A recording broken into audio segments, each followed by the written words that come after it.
Welcome back to Daily Flash. I'm Andrea Jackson. In this week's Boss Lady, by day, she's an energy investor. By night, she's a novelist. Her latest book, Winner's Curse, is a suspense thriller pumped with intrigue around the energy industry. Please welcome author L.A. Starks to Daily Flash. Welcome, L.A. How are you? Great. Well, so glad to be here. So, this is so fascinating. You combine politics and intrigue revolving around the real life energy sector. Tell us about your new book. It's a suspense thriller. It's filled with energy intrigue, kind of ripped from the headlines, if you will. I've used a lot of, because I'm in the oil and gas business, used a lot of the familiar dialect, maybe even some of the characters, and certainly some of the locations. Um, it's a conspiracy to get control of an oil field technology that's very valuable, and the people fighting over it. The protagonist, Lynn Dayton, is in the thick of it, trying to protect her people. They always say write what you know, and you know the energy business. Did you really get locked in a refinery cooling tower? And what exactly is a refinery cooling tower? I really did, and to this day, I don't know if it was an accident or maybe just being hazed. A way to think of it, you might have seen a big wooden cube outside of a hospital with water running down one side, and it's a way to use air to cool off the water.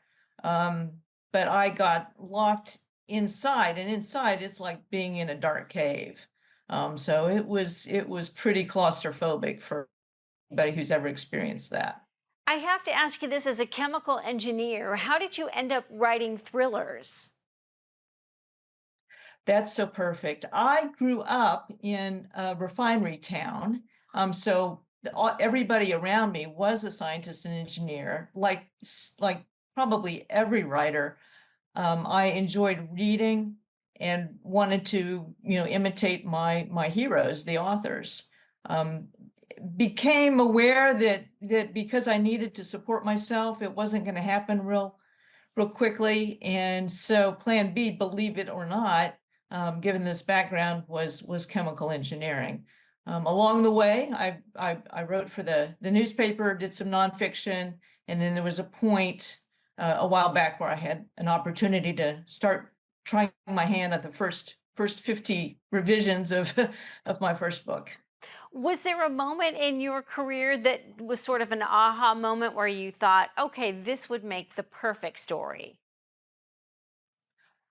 Really, all along the way, what in all my reading, I didn't see the people who I worked with, the people around me really reflected. And so there were so many times where I said, oh, this is a classic, a classic in fiction is a family situation. So this is sort of a classic family situation.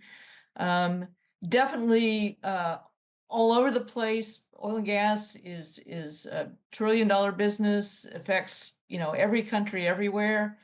And so it's a natural for a thriller. What writers have been your inspiration along the path? Oh, so many, just everybody I've read. Michael Crichton is one, Sarah Paretsky of Chicago. I've got some Chicago scenes in this book. Um, Alex Berenson is one. Oh my gosh, I've got a list of 50 or 60. What's it been like for you being a female in a mostly male dominated field? And you are truly a boss lady in all of this. um, this is I have I am the CEO of my investment analysis company.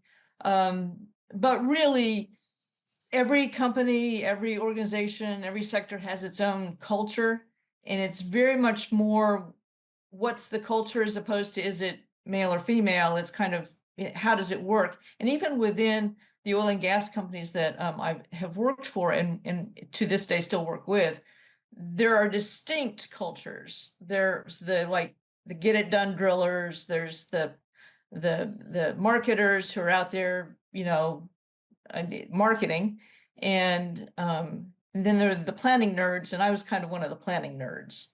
So many different layers to it. Before we let you go, I've got to ask you, have you happened to see this new show with Billy Bob Thornton called Landman, which revolves around the energy industry?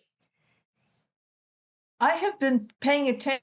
I have seen some of the scenes, and I think what I can tell so far is he's quite appropriately dramatized everything that goes on, including the fires and explosions. I do understand that maybe in the first LA, thanks so much for joining us. Her new book is called Winner's Curse, and you can find out more at lastarksbooks.com.